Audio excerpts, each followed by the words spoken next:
Hi everyone, I'm David Aragona and welcome to the July 1st edition of Horses to Watch, where we do a little bit of retrospective trip handicapping, looking back at some horses from the past week that might have encountered some trouble or poor rides or bad circumstances in their trips and could be worth betting back when they run back in the future. This week we're going to take a look at 3 races from last week at Belmont Park. We've actually got a couple from their Friday, June 25th card and one from their Saturday, June 26th card. Let's begin with those 2 races from Friday. We're going to begin with the first race on that June 25th card. It was a maiden special weight going 5.5 furlongs for the 2-year-old fillies. And let's break them from the gate. We had a bunch of first-time starters in this field, and I want to focus on the number 2, Popular Vote, who is one of those first-time starters, but just one that seemed really green and not totally prepared for what she was going to experience in her career debut. You see there that she breaks maybe a half step slowly, but she quickly gets into the race, racing on the rail in behind that first flight of runners. This is a Belmont trained first-time starter with Junior Alvarado in the irons, a well-bred daughter of Constitution, but you can see right here as they move around the far turn, she's bobbing her head up and down, and that's not something you usually see with a horse racing in behind others. She's got a really awkward head carriage, and you can see right there, and again, she's going to really throw her head up in the air, and it's really easy to see because she's got that white face, and you can see it kind of bobbing a little more awkwardly than all of the other horses, and once they get to the quarter pole here, once again, she's just reacting really badly to being in these tight quarters. The kickback, you can see she's got her nose all the way up in the air. She's just resenting being put in this spot. And Junior Alvarado, he's trying to do the right thing, drop his hands, get her to relax a little bit, but she is just refusing to settle. And even here, when she gets into the clear and the 2 leaders kind of spurred away from her, she's still kind of not knowing what she's doing, reacting badly to the kickback that's coming back in her face. She's ultimately going to finish 4th here, just barely failing to get by that horse for 3rd place. Again, this was just a 5.5 furlong race, and as a daughter of Constitution, she is bred to sprint on the dam side. She's actually a half-sister to some really nice runners, the Grade 1 winner of the Woody Stevens Hog Creek Hustle, as well as a Grade 3 winning dirt sprinter, Majestic Dunhill. So I think some slightly elongated sprints, like 6 to 7 furlongs, could be in her future. She's just going to have to get over this greenness that we saw first time out.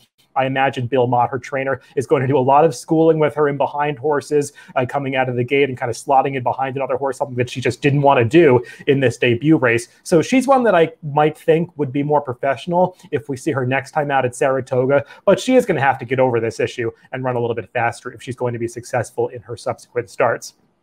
Let's take a look at another horse from that Friday card, June 25th at Belmont Park. This is the 4th race. It's on the turf, claiming 40,000, non-winners of 2 lifetime, going 7 furlongs. Let's break these runners from the gate, and I'm going to focus on the number 2 Hard Count.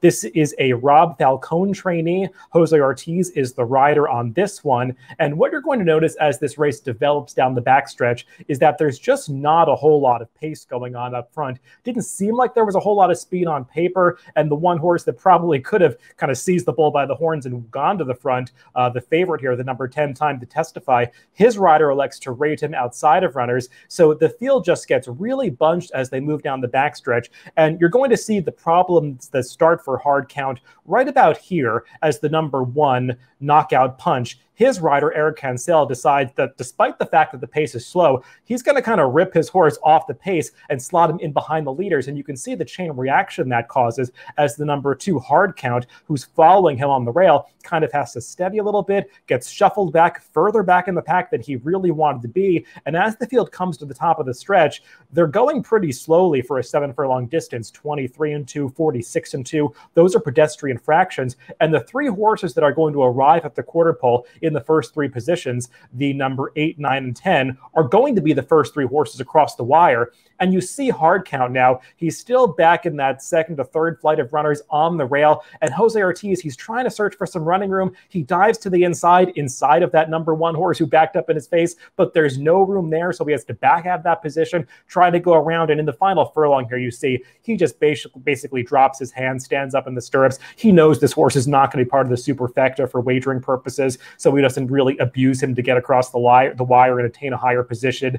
But this is just a horse who did have some run on the day, but just really had no chance to show it. And he's one that I think did handle the 7 furlongs pretty well. He had been successful going shorter, going 6 to even 5.5 furlongs in the past. He'd also been pretty successful in most of his career going longer distances, around 2 turns, some true route distances. So I think the 7 furlongs at Belmont really hit him right between the eyes, just didn't get a chance to show what he could do over this trip, given the trip that he got. So I wonder what'll be the right spot for him if they do take him up to Saratoga, because up there, they don't have the 6 and 7 furlong sprints. It's only 5.5 or then a mile or longer going 2 turns. So that could be difficult, but Hard Count is a horse that I think ran much better than it seems in this race last Friday.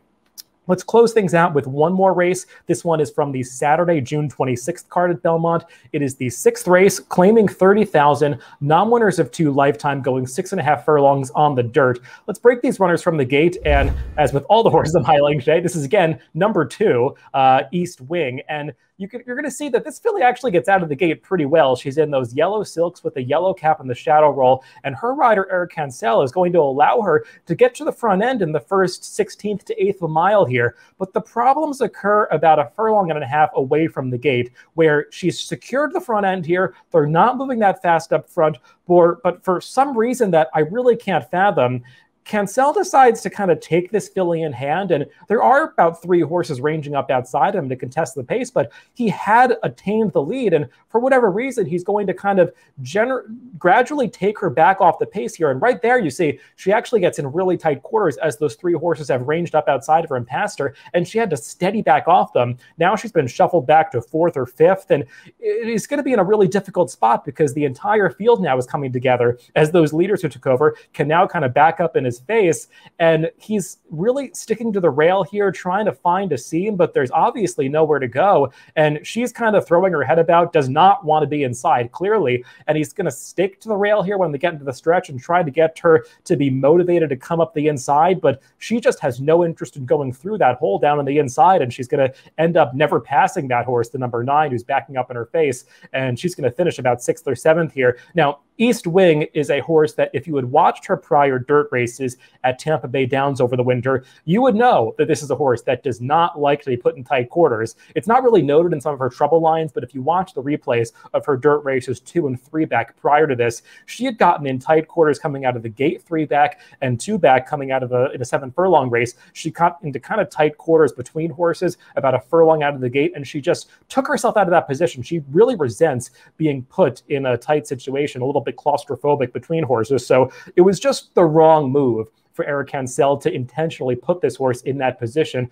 about 2 furlongs out of the gate in this race at Belmont last week. She goes out for a kind of a sneaky barn. Roy Lerman, he can strike at a price sometimes, and this is one that I do think we will see up at Saratoga over the summer. And if she comes back at a similar level in a race without a ton of speed, and she's able to get that forward position where she's not in between horses that she does prefer, I think we'll see East Wing be much more successful at this level next time out.